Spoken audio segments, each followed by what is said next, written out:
मज्ञानतिमिरान्धस्य ज्ञानाञ्जनशलाकया चक्षुरुन्मीलितं येन तस्मै श्रीगुरवे नमः।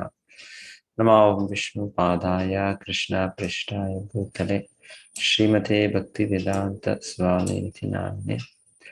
नमस्ते सारस्वते देवी गौरवाणी प्रचारिणे निर्विशेषा शून्यवादी पाश्चात्य जय श्री कृष्ण चैतन्य प्रभु नित्यानंद श्री अद्वैत गदाधर श्रीवासदि गौरभक्तवृंद। हरे कृष्णा कृष्ण कृष्ण हरे हरे, हरे राम राम राम हरे हरे। हरे कृष्णा कृष्ण कृष्ण हरे हरे, हरे राम राम राम हरे हरे। हरे कृष्णा कृष्ण कृष्ण हरे हरे, हरे राम राम राम हरे। हरे कृष्ण माताजी, कनिपिस्तुंది కదా మాతాజీ? కనిపిస్తుంది బాబుజీ. కనిపిస్తుంది ప్రభుజీ. Yes correct.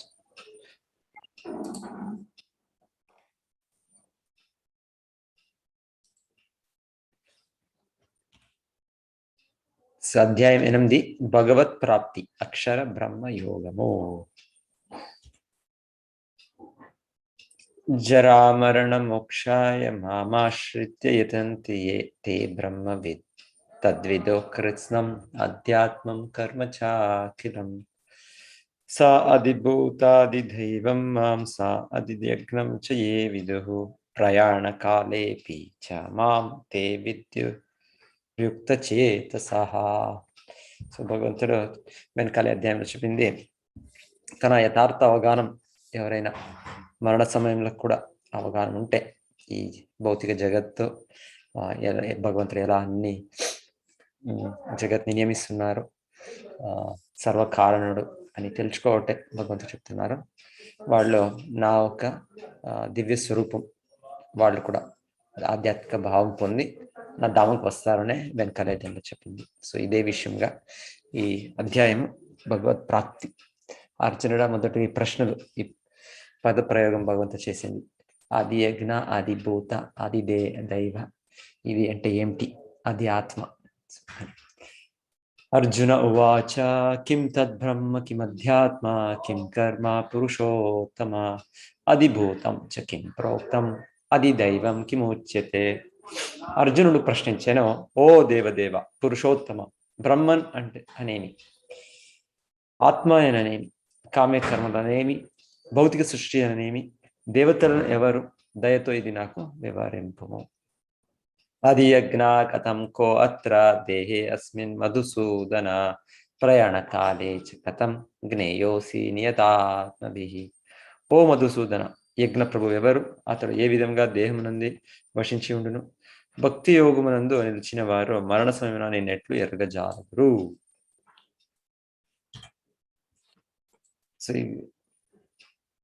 శ్రీ భగవాన్ వాచ అక్షరం బ్రహ్మ పరమం స్వభావో అధ్యాత్మముచ్యతే భూతభావోద్భవకరో విసర్గో కర్మ సంహితః. శ్రీకృష్ణ భగవానుడు పలికేను, నాశరహితమును దివ్యమును బ్రహ్మమనియో మరియు అతని నిత్య స్వభావమే అధ్యాత్మనియో చెప్పబడింది. జీవుల దేహోద్భవమునకు సంబంధించిన కార్యము కామ్యకర్మలు. ఓ దేహాధారాలలో శ్రేష్ఠుడా, నిరంతరము పరిణామశీలమైన భౌతిక ప్రకృతి అధిభూతం అనబడును. భౌతిక జగత్తు సూర్యదేవతల వంటి, సూర్యచంద్రులటువంటి సర్వదేవతలను కూడి ఉండేది విశ్వరూపమే అధిదైవతం అనబడును. దేహదారుల హృదయములలో పరమాత్మ రూపమున నిలిచి ఉండేది దేవదేవుడైన నేనే అధి యజ్ఞుడను, యజ్ఞ ప్రభువును. సో ఇదొక చార్ట్. సో అర్జునుడు ప్రశ్నించేది ఏది బ్రహ్మం. సో బ్రహ్మ అంటే మన నిత్య స్వరూపం, మనము జీవాత్మకి బ్రహ్మన్ అని కూడా చెప్తారు. అయితే కృష్ణుడు పరబ్రహ్మన్, సో పరమాత్మ. బ్రహ్మం అంటే చాలా గొప్పది. ఒకటి ఇక్కడ వివరించినట్లు నాశనము పొందజాలన్నది. అక్షరం పర బ్రహ్మ. అక్షరం అంటే ఏమీ నాశనం పొందదు, ఎప్పుడు నిత్యంగా ఉండే ఒకటి. సో మనము చేతనాత్మలు, మన స్వరూపంని ఆధ్యాత్మం అని చెప్పేది ఇక్కడ చెప్తున్నారు. మనము భగవంతుడి అంశం ఏంటంటే మనము కూడా బ్రహ్మన్నే. అహం బ్రహ్మాస్మి. అతాతో బ్రహ్మ జిజ్ఞాస. సో ఇప్పుడు మేము దీని గురించి ఆలోచించాలి, దీని గురించి తెలుసుకున్నాలి బ్రహ్మన్. సో తర్వాత ఆది దైవ ఆది భూత. సో ఆది భూత భౌతిక ప్రకృతి, ఆది దైవ. ఆది దైవ అంటే దేవి దేవతలు ఉండు విరాట్ రూపం. 11వ అధ్యాయంలో విరాట్ రూపం భగవంతుడు వివరించేది. అయితే ఈ దేవతలు దాంట్లో ఒక భాగం. వాళ్ళు స్వతంత్రంగా ప్రత్యేకంగా లేదు, వాళ్ళు ఆది దైవ. సో యజ్ఞభోక్త, ఆది యజ్ఞ అంటే యజ్ఞభోక్త. సో ముఖ్యంగా యజ్ఞభోక్తుడు శ్రీ విష్ణునే. యజ్ఞవై విష్ణు, యజ్ఞపతి, యజ్ఞేశ్వర. సో ఒక్కొక్క టైము ఇంద్రుడిని కూడా యజ్ఞపతి అని చెప్పేది ఉంది. ఏంటంటే అడ్మినిస్ట్రేటివ్ దేవతాస్. సో వాళ్ళు శ్రేష్ఠుడు అని చెప్పింది. అయితే అంతిమంగా చివరికి యజ్ఞభోక్తుడు అంటే కృష్ణానే. యజ్ఞానం భోక్తారం యజ్ఞ తపసాం. సో కృష్ణ 5వ అధ్యాయం కూడా స్పష్టంగా పలికింది, అన్ని యజ్ఞాలకి భోక్తుడు నేనే. సో అది భగవంతుడు పరమాత్మ రూపంలో ఉండే విష్ణు రూపం అని ఇక్కడ చెప్తున్నారు. సో అతి యజ్ఞం ఎక్కడ ఉపస్థితమై ఉండును? అందరి హృదయంలో. సో తర్వాత భగవంతుడిని స్మరించేది ఈ యొక్క విధానంతో మనము దేహ త్యజించితే మనం భగవద్ధామం చేరుకుంటాం. సో ఆ విషయం భగవంతుడు అధ్యాయంలో చెప్పేది. సో ఇది ఎలా సాధ్యమవుతుంది? ఇది అంత్య సమయమన అంటే అభ్యాసం ద్వారా జీవన పర్యంతం మేము చేసే ఒక అభ్యాసం, సాధన అని భగవంతుడు చెప్తుంది. సో ఇదే 8వ ప్రశ్న, ఈ యొక్క అధ్యాయం విషయం. అంతకాలే చ మామేవ స్మరన్ ముక్త్వా కలేవరం యః ప్రయాతి సమద్భావం యాతి నాస్త్యత్ర సంశయః. అంత్యకాలమున కూడా నన్నే స్మరించుచు దేహత్యాగము చేసేడివాడు తత్క్షణమే నన్ను పొందుచున్నాడు, ఈ విషయమున ఎట్టి సందేహము లేదు.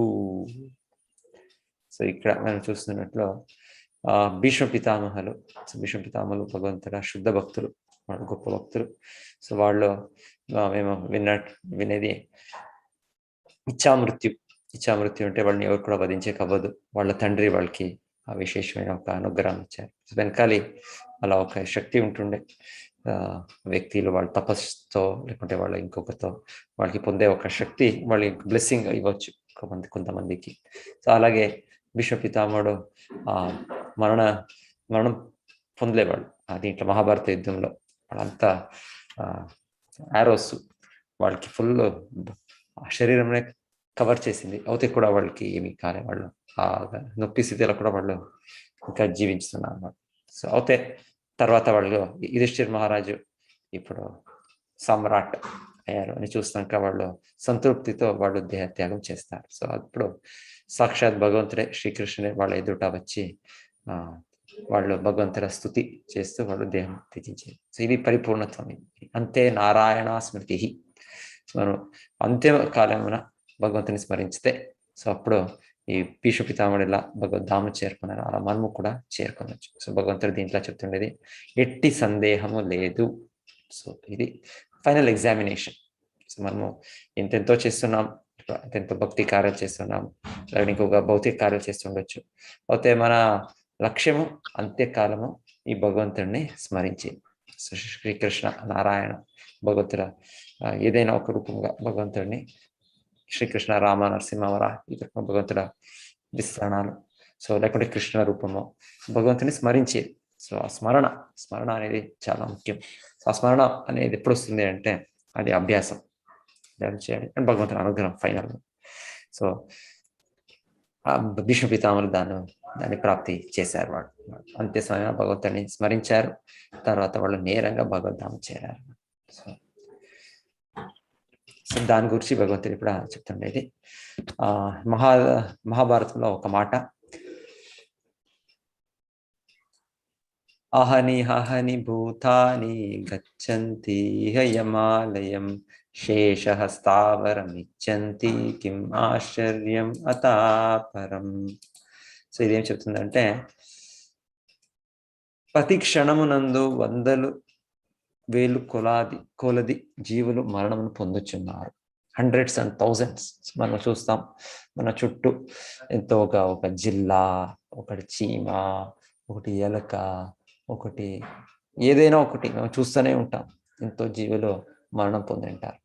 ఒక కుక్క, పిల్లి, ఇక్కడ హైవేలో వెళ్తుంటే ఏదైనా ఒక జంతు అక్కడ ఖండితంగా ఒక కుక్క ఒకటి మరణం చూస్తాం. సో ఇది ఉంది. అయితే కూడా మన ఆలోచన ఎలా ఉంటుందంటే, నాకు మాత్రం ఇది రాదు. నా ఒక సన్నిహిత స్నేహితులు, బంధువులు వాళ్ళది కూడా చూస్తున్నాను. సో వాళ్ళు ఇక్కడ మరణించారు, ఇంకొకరు మరణించారు. అదంతా ఉంటేనో ఈ భ్రాంతి, భౌతిక శక్తి, మాయాశక్తి ఎలా చేస్తుందంటే, మనమందరూ నాకు రాదేమో, నేను ఇలాగే ఉంటానేమో అని మనకి ఆ భావన ఉంటుంది. సో ఇంకొకటి శ్మశాన వైరాగ్యం అని కూడా చెప్తాం. వైరాగ్యం అనేది ఒక సమయం దొరుకుతుంది. ఎవరిదైనా అంత్యక్రియ శ్మశానికి వెళ్ళే వరకు ఉంటుంది అది. ఇది ఇంతేనా జీవనము అని. అదే తర్వాత మరలా మనం దాన్ని మర్చిపోతాం. సో ఇది చాలా అత్యంత ఆశ్చర్యకరమైన విషయము అని ఇక్కడ యుధిష్ఠిర్ మహారాజు చెప్తున్నారు. సో ఈ సన్నివేశంలో మహాభారతంలో వచ్చేది, వాళ్ళు వనవాసంలో ఉన్నప్పుడు చాలా ఒకటి దాహం, దొప్పి, నీళ్ళు లేక వాళ్ళు ఒకతర ఆయాసంలో ఉంటారు అంత పాండవులు. సో అప్పుడు మొదటగా సహదేవుడు, తర్వాత నకుల, వీళ్ళందరూ పుడుక్కొని వెళ్తారు. వెళ్ళినప్పుడు ఒక సరోవరంలా నీళ్ళు కనిపిస్తుంది. సో ఇంకేం నీళ్లు స్వీకరించాలి. అప్పుడు ఒక యక్షుడు వచ్చి, ఇది నాకు చేరింది ఈ సరోవరం. సో నా ప్రశ్నలు మీరు సమాధానం ఇచ్చి తర్వాత మీరు నీళ్ళు తాగొచ్చు. అయితే వాళ్ళు వినలే, అంత దొప్పిలా, అంత ఆయాసంగా. సో ఒకరైనకొకరు వాళ్ళు మరణించినట్లు ఇక్కడ మూర్ఛ స్థితిలో ఉన్నారు, అన్కాన్షియస్గా ఉన్నారు, ఆల్మోస్ట్ డైడ్. సో అయితే తర్వాత యుధిష్ఠిర్ మహారాజు వచ్చినప్పుడు వాళ్ళు చాలా ధర్మిష్ఠుడు. సో వాళ్ళు అంత ఒక ఇది ఆయాసం ఉండొచ్చు, ఇంకొక వాళ్ళ సహోదరుల ఇది ఉండి సోదరుల ఇది చూడొచ్చు. స్టిల్ వాళ్ళు అయింది, మీరు ప్రశ్నించండి, నేను సమాధానం ఇస్తాను. సో అప్పుడు వాళ్ళు ప్రశ్నించే ప్రశ్న, what is the most wonderful thing? ఏది చాలా ఆశ్చర్యమైన ఇది విషయం ఈ భౌతిక బ్రహ్మ జగత్లో, భౌతిక జగత్ ఆశ్చర్యమైన విషయం అంటే వీళ్ళు చెప్పేది ఈ మాటలు. ఇది సో మనము మృత్యు గురించి మేము గుర్తిస్తాలి. యాక్చువల్ చెప్తారు, ఇంకొకటి చెప్తారు వీళ్ళు, ఎవరు చాణక్య పండితులు చెప్తారు, రెండు విధమైన మనుజులు, ఒకటి ఆధ్యాత్మికంగా ఉండే వ్యక్తి, ఇంకొకటి భౌతికంగా ఉండే వ్యక్తి.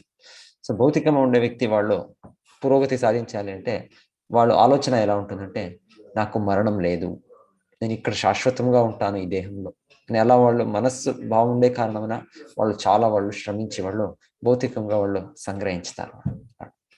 అంటే వాళ్ళకి ఆలోచన అలా ఉంటుంది. అది దానికోసం వాళ్ళు ఇక్కడ నేను పర్మనెంట్గా ఉంటాను, సో నాకు అన్ని కావాలి, ఇది కావాలి, అది కావాలి, ఈ వస్తువులు, ఈ నీళ్ళ, ఒక ఇది అంటే భౌతికంగా ఇక్కడే ఉంటాను కదా, నేను ఇక్కడ ఆనందించుతాను కదా అనే భావంతో వాళ్ళు ఇక్కడే ఉండిపోతారు. అదే స్పిరిచువలిస్ట్, ఆధ్యాత్మికవాదికి ఎప్పుడు కూడా వాళ్ళు తెలుసుకోవాలి, మనం అభ్యసించేటప్పుడు, ఎనీ మూమెంట్, ఎనీ సెకండ్ నాకు మరణం వస్తుంది. ప్రభుపాద ఇంకా ఆచార్యులు చాలా బాగా చెప్తారు, మీరు జపం చేయాలి, హరే కృష్ణ మతం చాలా బాగా జపించాలి అంటే మీరు ఈ ఒక విషయంని గుర్తుపెట్టుకోవాలి. సో మీరు తెలుసుకోండి, ఇది మృత్యు పురుషుడు మీ యొక్క ఇంటి ద్వారంలోనే ఉన్నారు. ఎనీ సెకండ్ ఆ వ్యక్తి నన్ను వచ్చి తీసుకొని వెళ్ళవచ్చు. సో ఈ యొక్క భావనలో మీరు ఉంటే అప్పుడు చాలా ప్రామాణికంగా, చాలా తీవ్రంగా, సిన్సియర్లీ మేము భగవంతుని నామము పలికేకవుతుంది. లేకుంటే మనం లేదు, నేను ఇక్కడే శాశ్వతంగా ఉన్నాము, మనకి మెడికల్ సైన్స్ చాలా అడ్వాన్స్డ్ ఉంది, అన్ని రోగాలకి మందు కనిపెట్టారు, అంతకు ఒక పరిష్కారం ఉంది, మన శాస్త్రవేత్తలు కనిపెట్టారు, కానీ ఒక మెడిసిన్ వాళ్ళు కనిపెడతారు ఒక రోజు, దాని ద్వారా మేము అమరం నిత్యం అవుతాం. సో ఈ రకంగా మనం రక్షించుతుంది, మా జ్ఞానం రక్షిస్తుంది. లేకుంటే మన దేహం బలమైన దేహం, చాలా హెల్తీ బాడీ ఉంది నాకు. సో ఇవంతా మేము ఆలోచన ఇలా ఉంటాయి. సో మనము భగవంతుని నామము పలికేది ఒక భావంతో రాదు. జన్మ ఐశ్వర్య శృత శ్రీవీర్ ఏదమానామదాత్మ నైవారతి అభిధాతం వై వామకించన గోచర. సో ఎనీవే, సో ఇక్కడ ఈ యొక్క విషయము, ఇది మరణము అనేది మనం గ్రప్తిలా వండుకుంటే మనకు ఉంటే అప్పుడు మనం ఆధ్యాత్మికంగా మనం దానికి చాలా ఒక సిన్సియర్గా, ప్రామాణికంగా మేము అభ్యసించుతామని మనకి తెలిపేది ఒక విషయం. సో ఇదే మరణానంతరం మనకి ఏ స్థితి దొరుకుతుంది అని భగవంతుడు ఇప్పుడు చెప్తుండేది. సో మరణ సమయంలో భగవంతుని తెలిసే భగవద్ధామం వెళ్తాం. అయితే సామాన్యంగా స్మరించము. సో మేము వేరే వేరే ఏదో వస్తువుల విషయాలు స్మరిస్తాము. అప్పుడు ఏమవుతుంది? సో దానికి భగవంతుడికి చెప్తుండేది, యం యం వాపి స్మరన్ భావం త్యజత్యంతే కలేవరం తం తమేవైతి కౌంతేయ సదా తద్భావ భావితః. యం యం వాపి స్మరన్ భావం. సో ఏ ఒక భావమును, ఏ ఒక ఆలోచనలు మన మనసులో ఉంటుంది దేహం త్యజిందని చెప్పుడు భగవంతుడు చెప్తున్నారు. ఆ ఒక మనస్థితి ఇంకా మనకి దేహం దొరుకుతుంది. అంటే మనము ఆత్మ, మనకు 2 దేహాలు ఉన్నాయి. లో బాహ్యంగా కనిపించే పంచభూత దేహం, లోగా కనపక ఉండే మనస్సు, బుద్ధి, అహంకారం దేహం, 2 దేహాలు. సో ఈ లోగా ఉండే దేహము అది మరణ పర్యంతం కంటిన్యూ అవుతుంది. దాన్ని ఒక ఇన్ఫ్లుయెన్స్ పైన బాహ్యంగా ఉండే దేహం తయారవుతుంది. సో మనస్సు, బుద్ధి, నేను ఒక దేవత పురుషులాగా నేనేమైనా చేసుకో ఉంటే నాకు దేవతా లోకంలో, దేవత ఒక తల్లి గర్భంలో నేను ప్రవేశించి వీర్యం ద్వారా నాకు దేహం దొరకవచ్చు. లేకుంటే నేను ఒక కుక్క, ఒక పిల్లిలాగా ఒక కోరికలు నేను చేసుకో ఉంటే నాకు ఆ కుక్క ఒక తల్లి గర్భంలో ప్రవేశించి నాకు ఆ దేహం దొరుకుతుంది. సో 84 లక్షల జీవరాశి. సో ఏదైనా ఒక దేహము మన మనస్థితి పైన అనుసరించి మనకి దొరుకుతుంది. ఇది భగవంతుడు ఈ విగ్రహాన్ని మనకి ఇది వేదభావన నుంచి తెలుసుకోవాలి, భగవద్గీత నుంచి తెలుసుకోవాలి. లేదా నేను ఎక్స్పెరిమెంట్ చేయాలి, నేను చూడాలి, నేను కాదు. సో ఇది భగవంతుడే పలుకుతున్నారు ఈ మాటలు. భగవంతుడ ప్రమాణమించి దీన్ని మేము స్వీకరించాలి. సో ఇక్కడ చూపిస్తుండేది వైదవాన్వయంలో ఎన్నో ఇతిహాసాలు, చరిత్రలు ఉన్నాయి. సో ఎలా కొంత వ్యక్తులు ఏ జన్మాలు పొందారు, దేహాలు పొందారు అని శాపం వచ్చింది వాళ్ళకి, ఎంతో మేము వినింటాము. అహల్య అని, సో ఎన్నెన్నో ఎంతో మంది. ఇక్కడ చూపిస్తుండేది భరత్ మహారాజా అంటే చాలా ఒక గొప్ప భక్తుడు, వెనకాలి సంపూర్ణ విశ్వానికే సామ్రాట్. సో వాళ్ళ తండ్రి రిషభదేవ అంటే విష్ణు ఒక అవతారమే.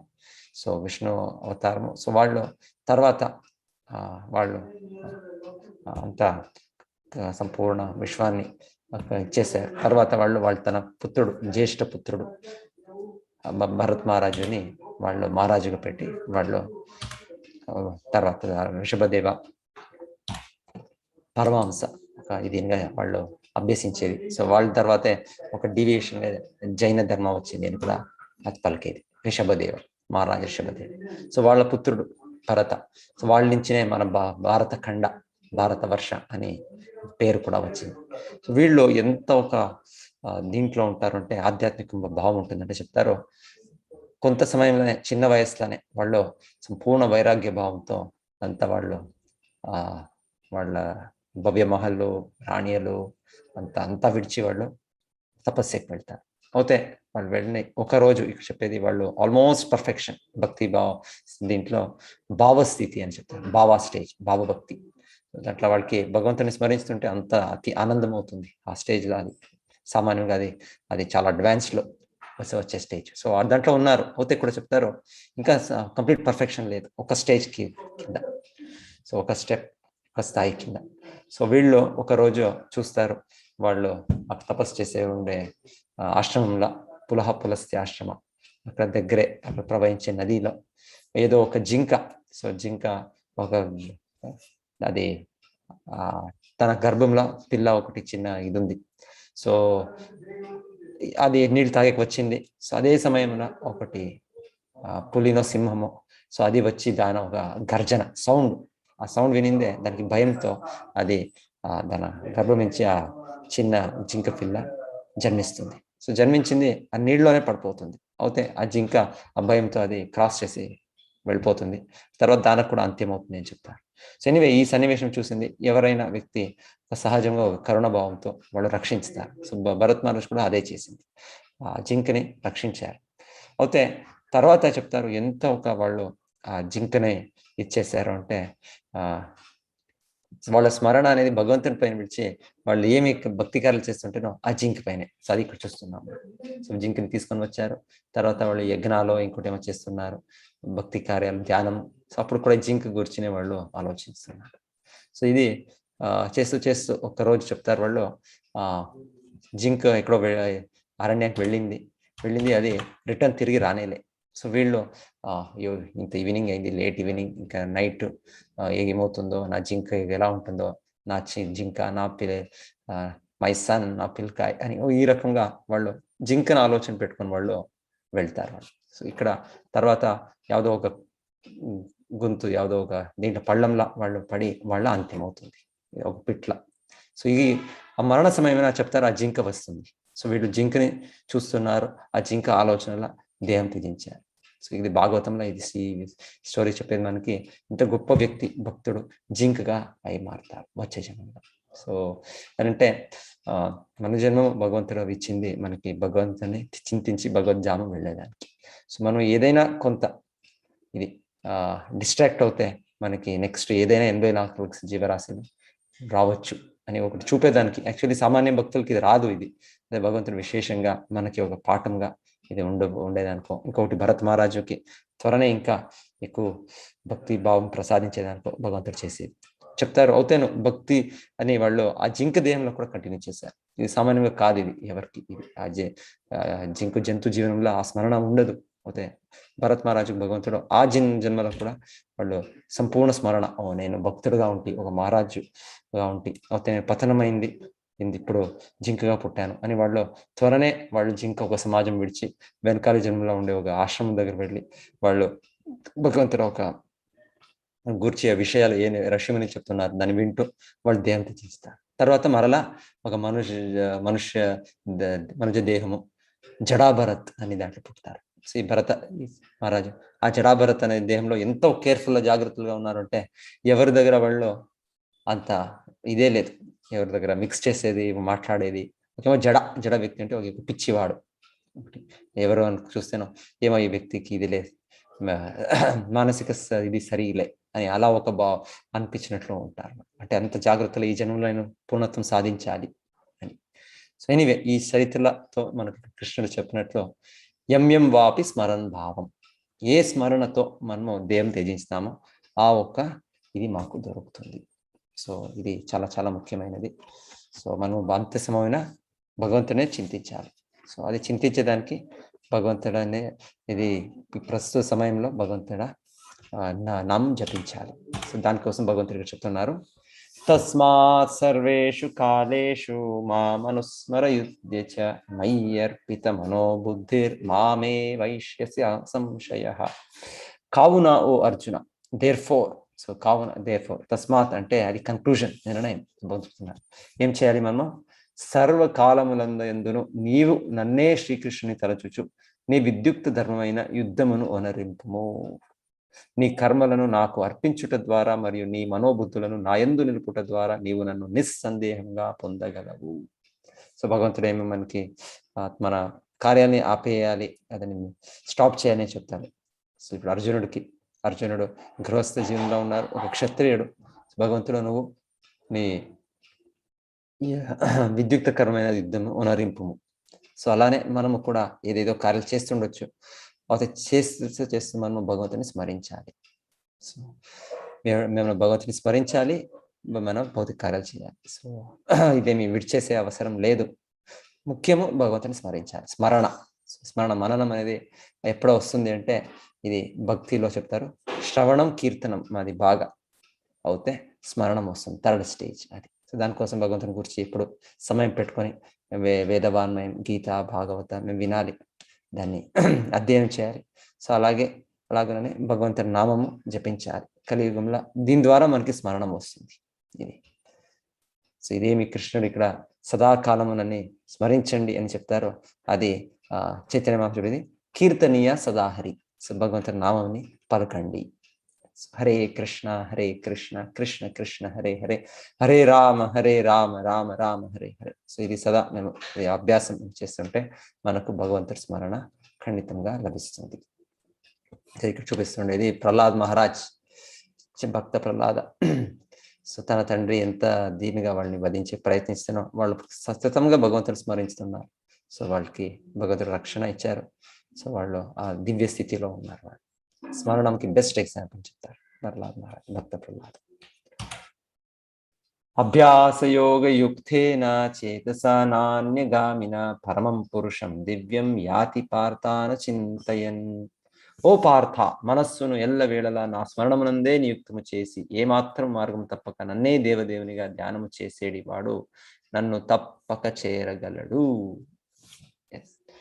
సో ఇక్కడ చూపిస్తుండే ఇది వ్యక్తి అజామిల. సో అజామిల ఒకటి ఇతిహాసం చరిత్ర, ఇది కూడా భాగవతంలో వచ్చేది. దీని ద్వారా మనకి తెలిపేది ఏమంటే భక్తి కార్యాలు ఎంత బలిష్టమైన కార్యాలు, ఎంత మనకి ఇది అజామిల అనే ఒక వ్యక్తి ఎవరు, మొదటగా ఒక శుద్ధ బ్రాహ్మణుడు. అయితే ఒకరోజు వాళ్ళ తండ్రి వాళ్ళకి చాలా బాగా వాళ్ళని ట్రైనింగ్ ఇచ్చింటారు. వాళ్ళకి ఒక ధర్మపత్ని కూడా ఉన్నారు.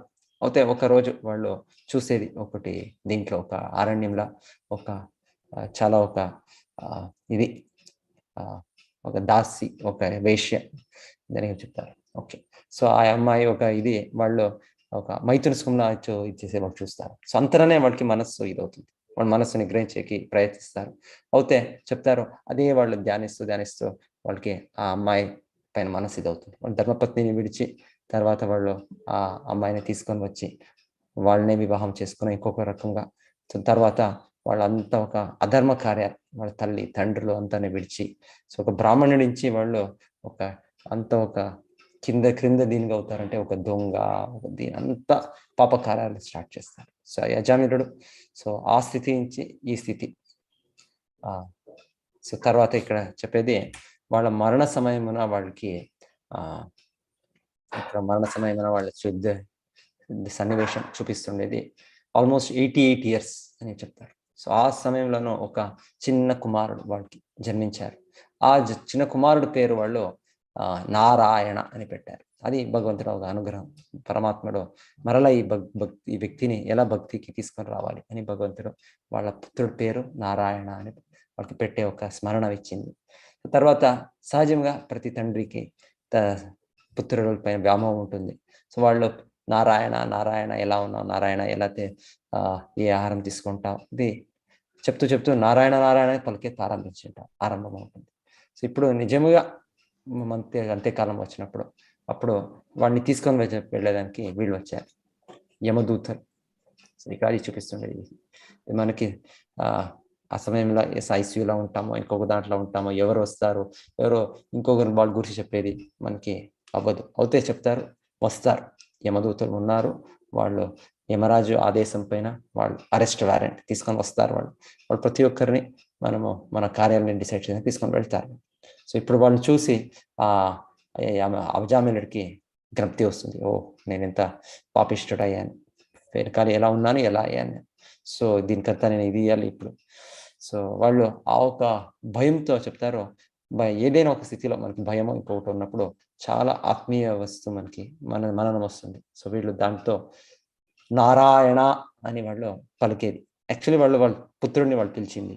అయితే ఒక దీంట్లో వాళ్ళకి భగవంతుడి కూడా స్మరణ వస్తుంది. ఈ నా పుత్రుడు ఏం చేసేకి అవుతుంది, ఆ భగవంతుడు నన్ను అనుగ్రహించితే, నన్ను రక్షించితే. సో అంతకే చెప్తారు, భగవంతుడు తన నిత్య సేవకులు విష్ణుదూతుని పంపారు. సో వాళ్ళు వచ్చి ఇక్కడ యమదూతని నిలుపుతున్నారు. మీరేం చేస్తున్నారు, మీకు ఎవరిని తీసుకొని వెళ్ళాలి, ఎవరిని శిక్షించాలి తెలియదా, ధర్మం అంటే తెలియదా మీకు, చెప్పండి ఏది ధర్మము, ఎవరు దృష్టించేది ధర్మం. సో వాళ్ళ మధ్య ఒక సంభాషణ జరుగుతుంది. ఇప్పుడు సో ఆ సంభాషణ విని అజామిలుడికి మరలా ఒక ఇది దొరుకుతుంది. అంత కాక వాళ్ళ యమదూతుల్ని వాళ్ళు స్టాప్ చేస్తారు, ఇంక మీరు బయలుదేరగండి, ఇంకా వెళ్ళండి, ఇంకా మీరు అధికారం లేదు మీకు. వాళ్ళు చెప్తారు ఎలా ఒక మద్దు మెడిసిన్, అది ఆ రోగి ఒక పేషెంట్కి తెలుసో తెలియదో అది యాక్ట్ చేస్తుంది, అది ఆ మెడిసిన్ అనేది. సో అలాగనే ఈ యొక్క మహామంత్రం, ఈ యొక్క భగవంతు నామం అనేది అది ప్రతి ఒక్కరికి అది ఒక మద్దు, అది భగవద్ధామం చేర్పిస్తుంది, అన్ని పాపాలని అది నాశనం చేస్తుంది అని చెప్పే ఒక వాదంతో వాళ్ళు పంపుతారు. సో ఇది ఇక్కడ చూపుతుండే. తర్వాత అజామిలుడు దీన్ని విన్నాక ఇద్దరు కూడా ఇక్కడ ఇరువురు ఎవరున్నారు, యమదూతలు విష్ణుదూతలు ఇరువురు కూడా ఫస్ట్గా యమదూతలు ఇదవుతారు, డిసపియర్. అదృశ్యులు అవుతారు, తర్వాత వీళ్ళు అదృశ్యులు అవుతారు. సో ఒక సమయం ఒక సెకండ్ అజామిల్కి ఇదంతా నిజమేనా నేను చూసింది, లేకపోతే ఇది ఒక కళన అనిపిస్తుంది. అది తర్వాత వాళ్ళ ఏమి మధ్యలో వాళ్ళు జరిగిన సంభాషణ దాన్ని వాళ్ళు స్మరిస్తూ నాకు భగవంతుడు మరలా ఇంకొక అవకాశం ఇచ్చారు అని వాళ్ళు తెలుసుకొని త్వరనే వాళ్ళు ఆల్రెడీ వాళ్ళకి వయసు ఆయుష్ కూడా అయింది, హరిద్వారంకి వెళ్తారు. సో ఇక్కడ వాళ్ళు ఈ హరిద్వారంకి వెళ్ళి హరిద్వారంలో ఒక విష్ణు మందిరంని ఆశ్రయించి అక్కడ వాళ్ళు భక్తి కార్యాల్లో పరిపూర్ణతను సాధించినప్పుడు సేమ్ విష్ణుదూత ఎవరు వెనకాలి వచ్చి యమదూత నుంచి వీడిని రక్షించారు, వాళ్ళు వైకుంఠ విమానంలో వచ్చి అజామిలుడికి ఒక ఆధ్యాత్మిక దేహం ప్రసాదించి తీసుకొని వెళ్తుండే ఒక దృశ్యం ఇది. సో ఇది దీనిగా మనం దేహం విడిచితే అది మనం విజయవంతంగా మన జీవనం జన్మం గడపాము అని అర్థం. ఇది సార్థకం, జన్మ సార్థకం. సో ఇక్కడ చూపిస్తున్నట్లు ఈ భక్తి కార్యాలు ఎంత శ్రేష్టమైనది, దాంట్లోనూ భగవంతుడి నామ జపం అనేది ఎంత శ్రేష్టమైనది. సో మనం ప్రతి ఒక్కరు దీన్ని అభ్యసించాలి. హరేర్నామ హరేర్నామ ఇవ కేవలం కలో నాస్తేవ గతిరేద.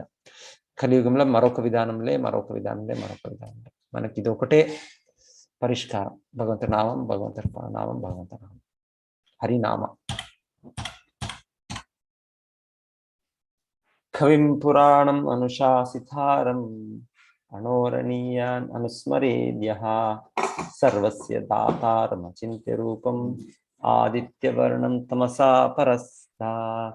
నియమించువాడును, సూక్ష్మకరణను, సూక్ష్మైన వాడును, సమస్తమును పోషించిన వాడును, భౌతిక భావనకు పరమైన వాడును, అచింత్యుడును, రూపరహితుడును ఆగు పరమపురుషుడిని సర్వజ్ఞునిగా మరియు ప్రాచీనగును ప్రతి ఒక్కరూ ధ్యానం చేయవలెను. సూర్యుని వలె తేజో సంపన్నుడును మరియు దివ్యుడును ఆగు అతడు భౌతిక ప్రకృతికి అతీతుడు. మరణ సమయమున ప్రాణవాయువును భూమధ్యమున ఎదుటి యోగశక్తి చే చలించని మనస్సుతో సంపూర్ణ భక్తి భావనమున భగవాన్ని స్మరించేడి వాడు తప్పక ఆ పరమ పురుషుడిని పొందగలడు. యాక్చువల్లీ వేరే విధానంగా ధ్యాన మార్గంలో కూడా ఇది అభ్యసించి యోగులు భగవంతుని స్మరించేది అక్కడ చెప్తున్నారు. వాళ్ళు కూడా అప్పుడు భగవంతుని దాము చేరొచ్చు.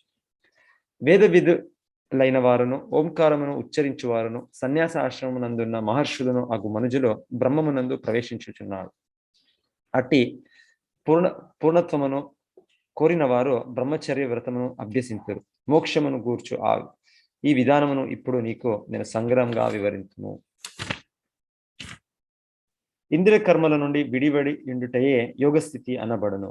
సర్వేంద్రియ ద్వారములను మూసివేసి మనస్సును హృదయమునందు స్థిరము చేసి ప్రాణవాయువును శీర్షాగ్రమునందు నిలిపి మనుజుడు యోగమునందు స్థితుడు కాగలడు. ఈ యోగ విధానమునందు నెలకొని దివ్య అక్షరముల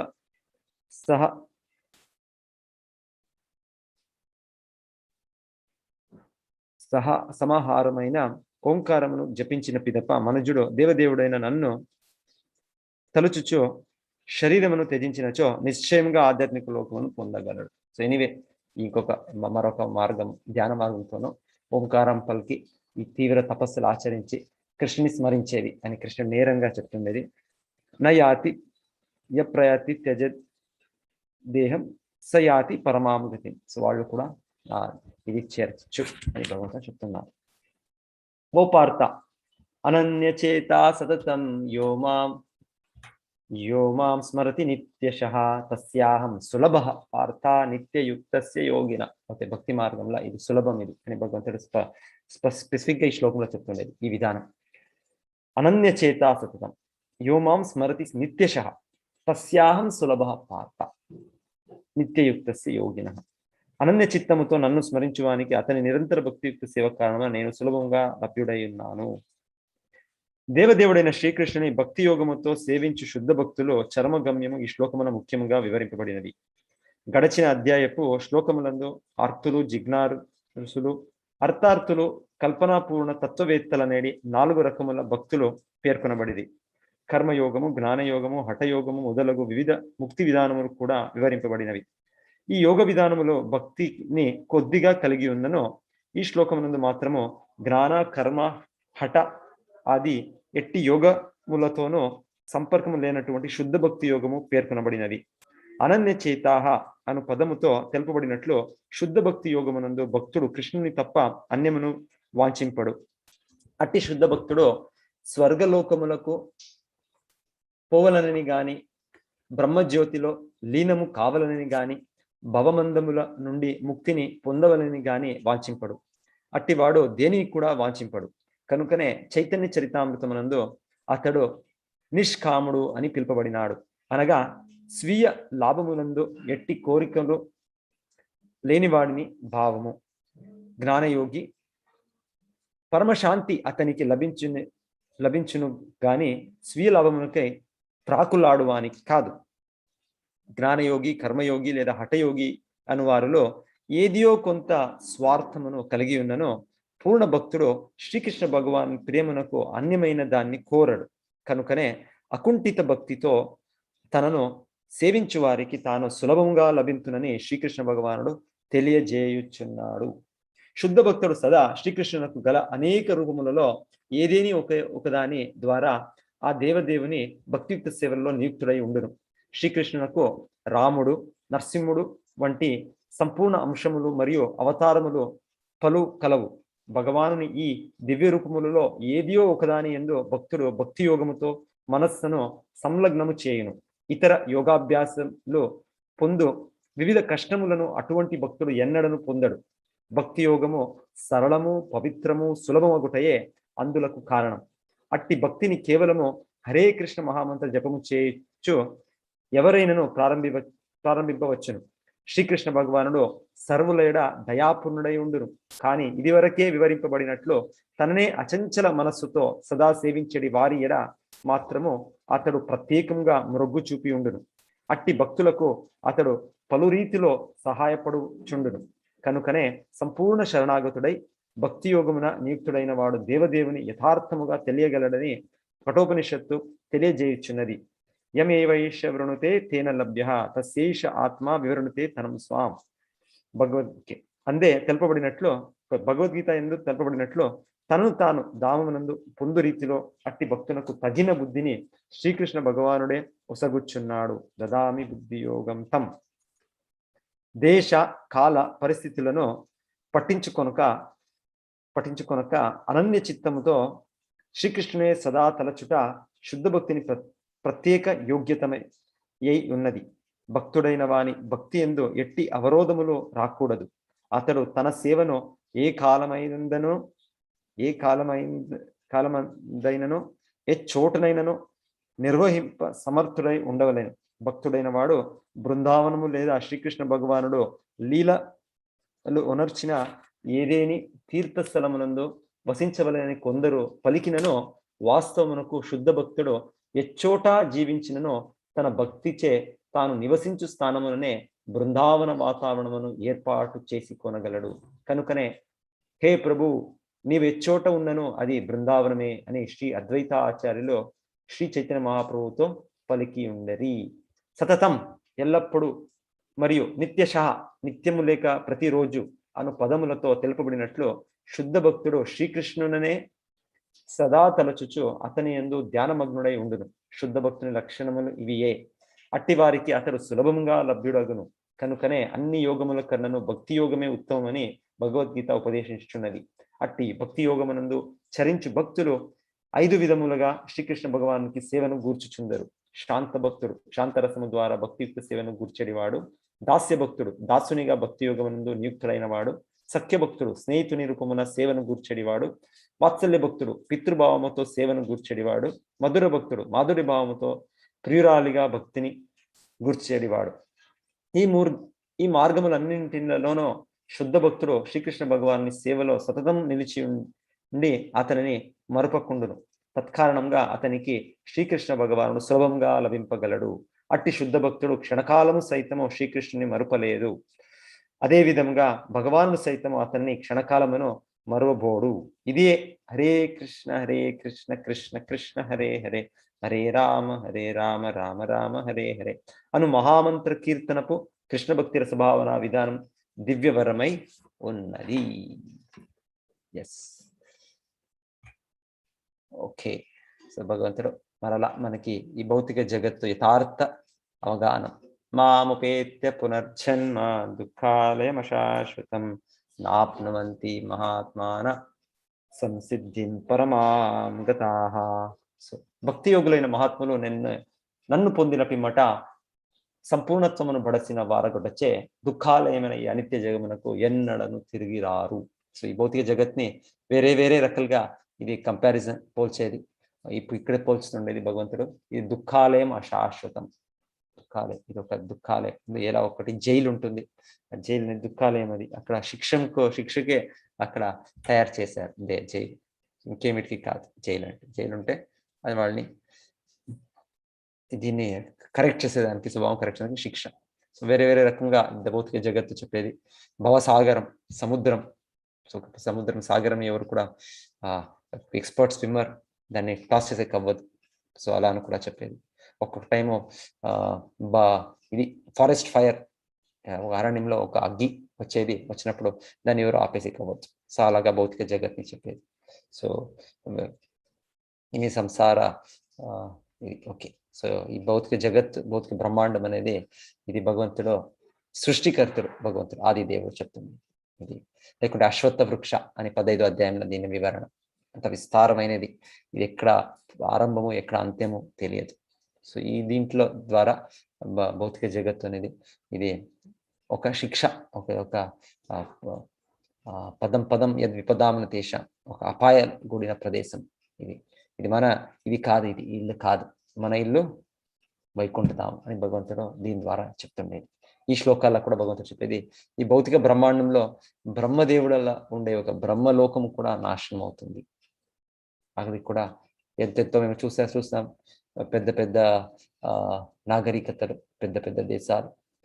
ఒక సమయంలో ఇంగ్లాండ్ వాళ్ళు ఎంత సంపూర్ణ విశ్వాన్ని వాళ్ళు కంట్రోల్ చేస్తుండ్రి, యునైటెడ్ కింగ్డమ్.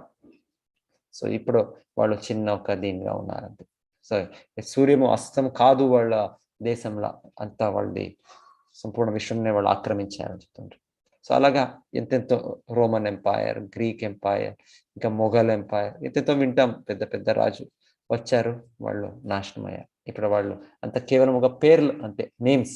అంత పెద్ద పెద్ద అలెగ్జాండర్ ద గ్రేట్, పెద్ద పెద్ద వ్యక్తులు ఇప్పుడు కేవలము చారిత్రకంలో ఒక పేర్లు అంతే. ఇప్పుడు నెక్స్ట్ వాళ్ళు ఎక్కడ వెళ్ళారో, ఎక్కడ ఉన్నారు, ఇంకొక జీవ రూపంలో వాళ్ళ కర్మ అనుభవిస్తూ ఉన్నారు. సో ఇదంతా నాశనం అవుతుంది. భౌతిక బ్రహ్మాండమే నాశనం అవుతుంది. ఆ బ్రహ్మ భువన లోక పునరావర్తినో అర్జున మాముపేత్యాతు కౌంతేయ పునర్జన్మన విద్యతే. భౌతిక జగమునందలి అత్యున్నత లోకం మొదలుకొని అధమ లోకం వరకు గల సర్వలోకములు జన్మ మృత్యు భరితమైన దుఃఖ ప్రదేశములే. కానీ ఓ కౌంతేయ, నా లోకమును చేరిన వాడు తిరిగి జన్మనందడు. సో భౌతిక బ్రహ్మాండం దీని యథార్థ స్వరూపం భగవంతుడు మనకి కల్పిస్తున్నారు. సో బ్రహ్మలోకంలో ఉండే ఒక అస్తిత్వం మనకి దాన్ని లెక్కించేకు కాదు. సో భగవంతుడికి దాన్ని ఒక లెక్కం చెప్తుండేది, ఎంత పెద్ద సమయం అనేది. సహస్రయోగ పర్యంతం అర్హద్యద్ బ్రహ్మణో విదు రాత్రిం యుగం సహస్రాంతం న అహోరాత్ర విదో జన. మానవ పరిగణనము అనుసరించి 1000 యుగములు, 1000 ఏజెస్, 1000 యుగముల కాలము బ్రహ్మదేవునికి ఒక పగలు కాగలదు. అతని రాత్రి సైతము అంతే పరిణామమును కలిగి ఉండును. అంత పెద్ద సమయం మనకు వింటుంటే సో బ్రహ్మదేవుడు అమరంగా ఉన్నారేమో అయితే కూడా లేదు. హిరణ్యకశిపు వాళ్ళు కోరేది బ్రహ్ముడికి, నాకు అమరత్వం ఇవ్వండి. సో బ్రహ్ముడు చెప్పేది, నాకు కూడా మరణం ఉంది. సో ఇక్కడ ఆ లెక్కం ఇచ్చారు. బ్రహ్ముడు ఒక రోజు మనది 8.6 billion years. So fantastic life span, 311 trillion years అని చెప్తారు బ్రహ్ముడ ఒక ఆయుష్. అయితే కూడా అది కూడా చెప్తారు ఎలా ఒకటి ఎంతో ఇది ఒక దీంట్లో సముద్రంలోనో ఒక నీళ్ళ సౌరవంలా ఒక గుళ్ళులాగా వస్తుంది, గుళ్ళులాగా ఒక బబుల్స్గా నీళ్లు, తర్వాత బబుల్స్ ఇది. అలాగే బ్రహ్మాండాలు నాశనం అయిపోతుంది. మహావిష్ణు ఉండే అస్తిత్వంలో చూస్తే ఎంతెంత బ్రహ్మాండాలు బ్రహ్మలో పుట్టుతున్నారు, సృష్టి అవుతున్నారు, తర్వాత వాళ్ళు కూడా నాశనం అవుతారు. కాలం రిలేటివ్, ఇది ఫినిష్ అయిపోతుంది. రాత్రి మేము నిద్ర చేసినప్పుడు మనకి తెలియదు, మార్నింగ్ లేస్తే ఆల్రెడీ ఇంత టైం అయిందా, 6 అవర్స్ 7 అవర్స్ 8 అవర్స్ అయింది. అంటే సమయం చాలా ఫాస్ట్గా రోజు దినదినలు మాసాలు సంవత్సరాలు అది జరిగిపోతుంది. సో మన ఊరికే అనిపిస్తుంది ఇంకా చాలా సమయం ఉంది, లేదు. సమయం అనేది ఇది అన్ని కూడా నాశనం చేస్తుంది, అది కూడా ఫాస్ట్గా చలించుతుంటుంది. ఓకే, దాంట్లోగా మనం భగవంతుడిని స్మరణ పెట్టుకుంటే మన పరిపూర్ణత్వం. అవ్యక్తావ్యక్తయ సర్వ ప్రభవంతి అహరాగమే రాత్ర్యాగమే ప్రలీయతే తత్రైవ అవ్యక్త సమ్యకే. బ్రహ్మదేవుని పగట సమయము ఆరంభమైనంతనే జీవులందరూ అవ్యక్త స్థితి నుండి వ్యక్తము చెంది పిదప అతని రాత్రి ప్రారంభమైనంతనే తిరిగి అవ్యక్తమునందు లీనమగుదురు. సో ఇది ప్రళయం అనేది జరుగుతుంది. ప్రతి బ్రహ్మడు రోజుల ఇది జరుగుతుండేది ఒక సృష్టి, జరుగుతుండే ఒక లయం. బ్రహ్మదేవుని పగటి సమయము ఆరంభమైనప్పుడు జీవులు మరల వ్యక్తమగును, అతని రాత్రి సమయము ప్రారంభమైతేనే అవశ్యులై నశింతురు.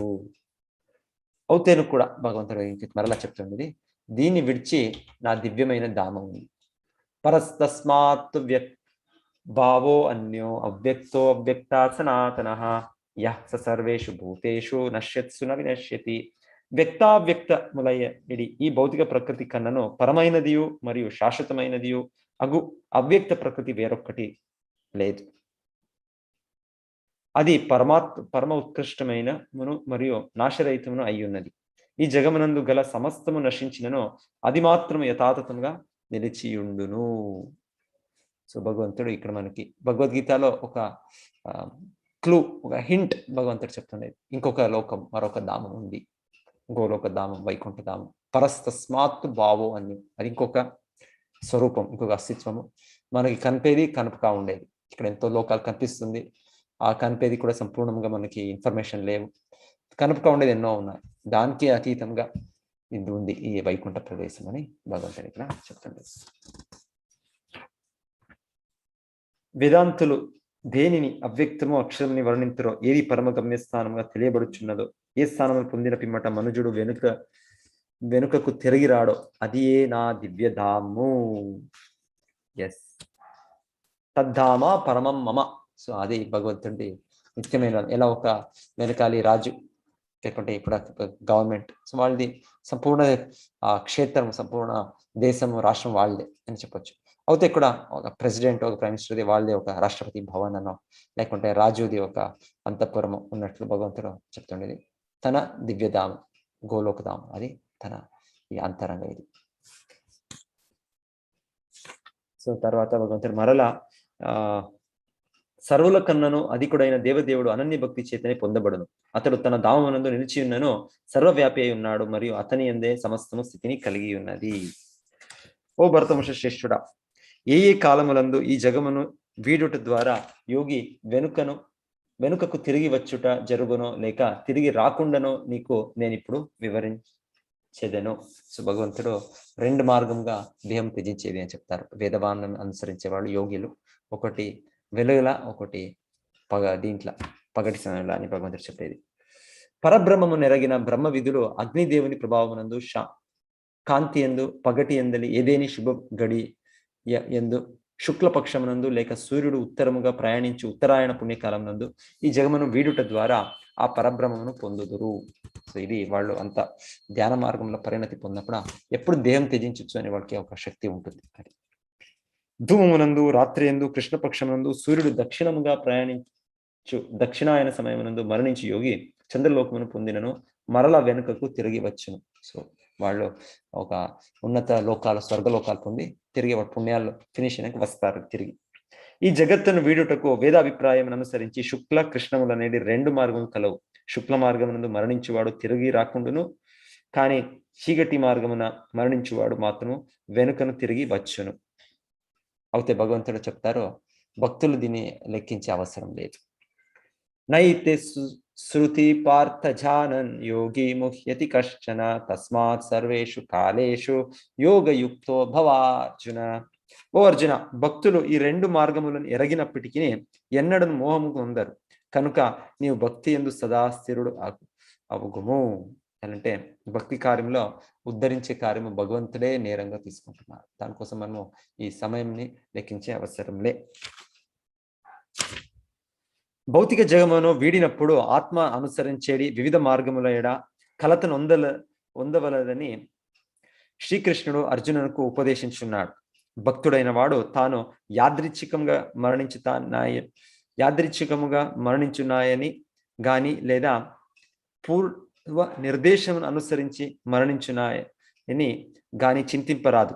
అతడు కేవలము కృష్ణ భక్తి రసభావన యందు స్థిరముగా నిలిచి హరే కృష్ణ మహామంత్రమును సదా జపించవలెను. పైన తెలపిన రెండు మార్గములలో దేనిని గూర్చి చింతించిననో అది కేవలము కలతకు మాత్రమే కారణమని అతడు తెలిసి ఉండవలెను. శ్రీకృష్ణ భగవాని సేవలో సదా అనురక్తం అగుటయే కృష్ణ భక్తి భావనలో లీనమగుటకు ఉత్తమమైన మార్గం. అదే భగవద్ధామమునకు మనుజుని పథమును సురక్షితము, నిశ్చితము, సరళము చేయగలదు. యోగయుక్త అను పదము ఈ శ్లోకములో ముఖ్యమైనది. యోగమునందు స్థితిని పొందినవాడు కృష్ణ భక్తి భావనలో నిలిచి తన కర్మలన్నింటినీ కొనసాగించును. కనుకనే ప్రతి ఒక్కరూ భౌతిక కర్మ కలాపముల ఎడ అనాసక్తులై కృష్ణ భక్తి భావలోనే సర్వము ఉనరించవలనని శ్రీ రూప గోస్వామి తెలిపిరి. అనాసక్తస్య విషయాన్ యథార్థం ఉపయుంజతః. ఇట్టి యుక్త వైరాగ్యం చేతనే ప్రతి ఒక్కరూ పూర్ణత్వమును సాధింపగలరు. కనుకనే భక్తుడు ఎన్నడనో ఈ వివిధ మార్గములచే కలతనొందడు. భక్తి యోగము ద్వారా తాను దివ్యధామునకు చేరుట తథ్యమని అతడు తెలిసి ఉండుటయే అందులకు కారణము. సో చివరి శ్లోక ఈ అధ్యాయం. సో వేదేషు యజ్ఞేషు తపస్సు చైవ దానేషు యత్ పుణ్యఫలం ప్రదిష్టం అత్యేతి తత్సర్వమిదం విదిత్వా యోగి పరం స్థానముపైతి చాద్యం. భగవంతుడు ఈ మార్గం త్యజించే విధానము యోగిలు వాళ్ళు అభ్యసించే ధ్యాన మార్గంతో రెండు మార్గంలో వెళ్తారు. అయితే భక్తులైన వాళ్ళు దీన్ని లెక్కం పెట్టుకునే అవసరంలే. సో భగవంతుని స్మరించే ఒక కార్యమైన వాళ్ళు పరిపూర్ణ పొందుతారు అని భగవంతుడు చెప్పింది. సో భగవంతుడు ఇక్కడ లాస్ట్గా వేదాధ్యయనం వలన తీవ్ర తపస్సులతో కూడిన యజ్ఞాచరణం వలన దానం వలన లేదా తాత్విక కర్మ వలన మరియు కామ్యకర్మను వదిలించటం వలన కలుగు ఫలితములు భక్తి మార్గం చేపట్టు మనుజునికి లభింపకపోవు. కేవలం భక్తియుక్త సేవను వరదించుట ద్వారా అతడి వీటన్నిటిని పొందుటయే గాక అంత్యమున దివ్యమైన పరంధామ సైతం చేరగలడు. సో భక్తి మార్గము సర్వశ్రేష్ఠ మార్గము. సో ఆల్రెడీ వేరే వేరే మార్గం ద్వారా మనకి దొరికే ఫలితాలు రిజల్ట్స్ అన్నీ కూడా దీంట్లో దొరుకుతుంది. సో ఇలా ఒక పెద్ద మీరు పని చేస్తుంటే ఒక పెద్ద కంపెనీ అపాయింట్మెంట్స్ ఇస్తే మీకు ఆ చిన్న చిన్న కంపెనీస్ ఇచ్చే ఆఫర్స్ అంత ఫెసిలిటీస్ అంతా కూడా చేరినట్లే. సో మీరు లేదు ఈ కంపెనీలో మాకు ఈ ఫెసిలిటీ ఇస్తారు, వాళ్ళు ఇక్కడ మనకి ఇల్లు ఇస్తారు, బంగళో ఇస్తారు, మనకి ఈ కార్ ఇస్తారు. పెద్ద కంపెనీకి చేరితే వాళ్ళు అన్నీ కూడా ఇంకా మీకు. సో అలానే మనము భగవంతుడి భక్తి మనము నిత్య సేవకులు కృష్ణుడ భక్తికి నియలక్తులు అవుతే మనకి యావది వాంఛ రాదు. అయితే భగవంతుడు చెప్పినట్లు ఇక్కడ అన్ని ఫలితాలు కూడా లభిస్తుంది అని చెప్తున్నాను. సో భగవంతుడ భక్తి ఒకటి దొరికితే అన్ని దొరుకున్నట్టు, భగవంతుడే దొరుకున్నట్లు. సో మనం వేరే మార్గాలు అనుసరించే అవసరం లేదు అని ఇక్కడ స్పష్టంగా వేద అధ్యయనాలు, యజ్ఞ హోమ కార్యాలు, తపస్సులు, దాన కార్యాలు, సో ఎన్నెన్నో ప్రత్యేకంగా భక్తిని విడిచి ఉండేది మంచి కార్యాలు ఉన్నాయి. అయితే భక్తి ప్రాధాన్యంగా చేసుకుని భగవంతుడ ఆయన స్మరణ చేస్తే అదే పరమోన్నతం అని భగవంతుడు స్పష్టంగా చెప్తున్నారు. సో ఇక్కడ చూపిస్తుండేది ఒక శుద్ధ భక్తులు కులశేఖర్ ఆళ్వార్ వాళ్ళు ప్రార్థిస్తుండేది, భగవంతుడా ఎలాగనో నేను నీకు ఇప్పుడు నిన్ను స్మరిస్తున్నాను. సో ఇది అలాగనే నేను ఇప్పుడు దేహం త్యజిస్తే మంచిదేమో అంటే అంత్య సమయమైన డెత్ బెడ్ వచ్చినప్పుడు మనం అన్కాన్షియస్గా వస్తుందో ఇంకొకటి అవుతుందో వెనకాలి చాలా ఇప్పుడు అంటే ఇది ఉంది, ఐసీయూలో వెళ్ళి లాస్ట్ సెకండ్ వరకు ఆ మెషిన్స్లో పెట్టి, లేకుంటే వెనకాలి దీనిగా ఉంటుండే. అయితే వాళ్ళు చెప్తుండేది ఆ సమయంలో గొంతుల ఇది కఫ ఇదంతా ఉంటే నీ స్మరణ ఎలా వస్తుంది, సో దానికోసం నేను ఇప్పుడే త్యజించితే బాగుంటుందేమో అని వాళ్ళు చెప్తున్నారు. కృష్ణత్వదీయ పద పంకజ పంజరాంతం అద్దేవ మే విశతు మానస రాజహంస ప్రాణ ప్రయాణ సమయే కఫవాత పిత్తో కంఠావరోధన విధౌ స్మరణం కుతస్తే.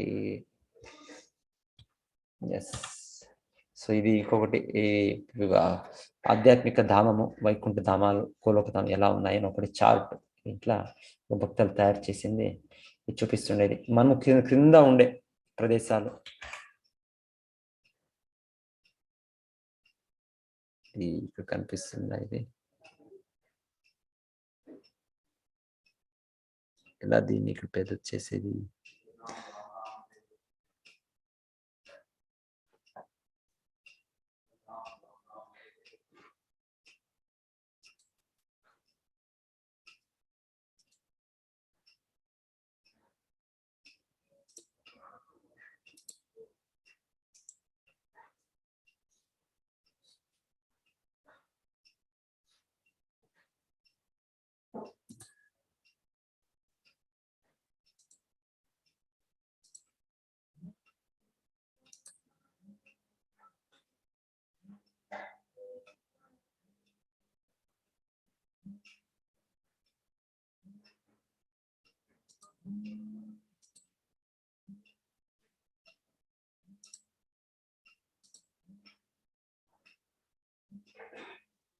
Control plus Alt plus plus.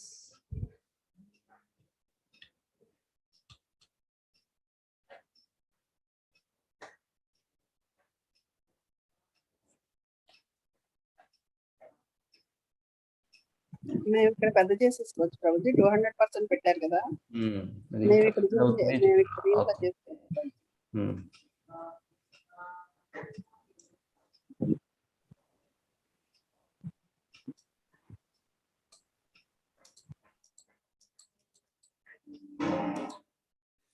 Yes.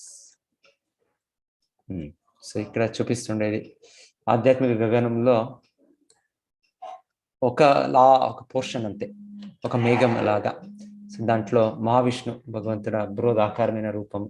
So భగవంతుడు సృష్టించేది తన దీంట్లో స్వెట్, దీంట్లో వాళ్ళు కారణాన సముద్రం. సో తర్వాత దాంట్లో వాళ్ళు ఒక శ్వాసంతో అంత ఇంత బ్రహ్మాండాలు చిన్న చిన్న గుల్లలుగా వస్తుంది. అది ఒక బ్రహ్మాండం ఇక్కడ పెద్దగా చూపుతున్నారు. మనం ఒక బ్రహ్మాండంలో ఉన్నాం. మరలా భగవంతుడు ఈ అనంత కోటి బ్రహ్మాండంలో గర్భోదక విష్ణుగా ప్రవేశించేది. సో 3 విష్ణు రూపాలు, మహావిష్ణు, గర్భోదక విష్ణు, క్షీరోదక విష్ణు. సో ఎంత పెద్ద రూపం ఉండొచ్చు. వాళ్ళ చర్మరంధ్రాల నుంచి అనంత కోటి బ్రహ్మాండాలు వస్తుంది. ఎంత గొప్ప రూపం. ఇది కృష్ణ లీలలో కూడా ఒక సమయం వస్తుంది. సో కృష్ణ అర్జునులు ఈ మహావిష్ణు దగ్గర వెళ్తారు. అది ఒక సమయం మహావిష్ణుకి కృష్ణుని చూడాలి అనిపిస్తుంది. అప్పుడు వాళ్ళు చేసే ఒక లీల. అది కృష్ణ బుక్ లో వాళ్ళు బ్రాహ్మణ పుత్రులంతా ఒకరిని వధించుతుంటారు. వాడు పుట్టిన తక్షణం వాడు మరణం అవుతుంది. సో ఆ లీల ఒకటి. తర్వాత కృష్ణ అర్జునుని తీసుకొని వెళ్తారు మహావిష్ణు దగ్గర. ఎనీవే, సో కృష్ణ మహావిష్ణు ఒకరే. వాళ్ళ విస్తరణ అవుతే కూడా అది వాళ్ళకు కూడా కృష్ణుని చూడాలి అని ఒక రకంగా భగవంతుని లీలం. సో ఎనీవే మహావిష్ణు, సో వాళ్ళ గొప్ప దేహము, గాత్రం, దేహం. సో దాని ద్వారా అన్ని విశ్వాలు వస్తుంది. అన్ని ఈ పంచమహాభూతాలని చెప్తాము. మహత్తత్వ దీని మూల స్వరూపము అది కూడా వాళ్ళే సృష్టించేది. వాళ్ళ దృశ్యమించినే వాళ్ళు చూస్తానే అది సృష్టి అవుతుంది. అన్ని ఇది ప్రతి ఒక్క బ్రహ్మాండము చాలా డీప్ కవరింగ్స్. ఒకటి చెప్తుండేది ఇక్కడ ఫస్ట్గా భూమి, తర్వాత నీళ్లు, అది లేయర్స్గా ఒక్కొక్కటి 10 టైము అని చెప్తారు. ఇక్కడ రిప్రజెంటేషన్ అంతే. లేకుంటే ఇది ఒక్కొక్క బ్రహ్మాండం కూడా చాలా టైట్గా, ఇలా ఒక జైలుకి చాలా సెక్యూరిటీ ఉండి ఎవరు ఎస్కేప్ అవ్వకపోవద్దు. సో ఆ రకంగా భగవంతుడు పెట్టారు. మనం ఒక బ్రహ్మాండంలో ఉన్నాం. అలా మిలియన్స్ ట్రిలియన్స్ బ్రహ్మాండాస్, అనంత కోటి బ్రహ్మాండం. సో ఇక వైకుంఠ ప్రదేశము, అక్కడ అనంతే లోకాలు. వైకుంఠ ప్రదేశం దానిపైన గోలోకం.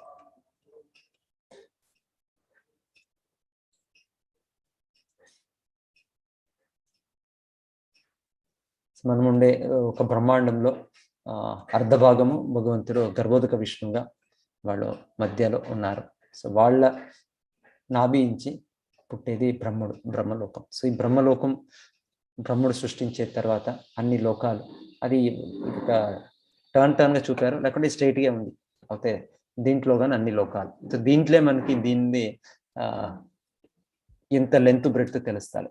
సో మనం చూస్తే ఈ మన టెలిస్కోప్లో మన దీంట్లో ఇది ఎంత అన్లిమిటెడ్గా అనిపిస్తుంది. అయితే ఇది అంతా ఈ బ్రహ్ముడు సృష్టించే లోకాల్లో ఈ ఒక బ్రహ్మాండంలో ఈ ఒక లోటస్ స్టెమ్ అని చెప్తారు, దాంట్లోనే ఉంది. సో అంత చిన్నగా మన స్థితిలో తెలుసుకోవచ్చు. దీనికి ఒక డైమెన్షన్ ఉంది. యాక్చువల్లీ ఈ బ్రహ్మాండానికి డైమెన్షన్ ఉంది, దీనికి కూడా డైమెన్షన్ ఉంది.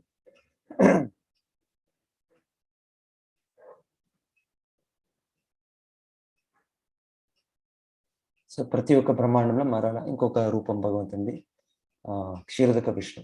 ప్రతి ఒక్క అణులను ఉన్నారు, ప్రతి ఒక్క జీవ హృదయంలో నిలిచి ఉన్నారు పరమాత్మ రూపంలో. క్షీరోదక విష్ణు. సో 3 విష్ణు రూపాలు, క్షీరోదక విష్ణు, గర్భోదక విష్ణు, మహావిష్ణు. సో ఈ 3 రూపాలతో భగవంతుడు ఈ భౌతిక బ్రహ్మాండాన్ని పోషించేది, దాన్ని సృష్టించేది, పోషించేది, లయం చేసేది. సో శివుడు మధ్యలో వస్తారు, వాళ్ళు శివతత్వ సృష్టి చేసేటప్పుడు వస్తారు, అంత్యము కూడా ఇలా చేసేటప్పుడు వాళ్ళ అవుతుంది. 3 రోజులు. హరే కృష్ణ. ధన్యవాదాలు అందరి భక్తులకి.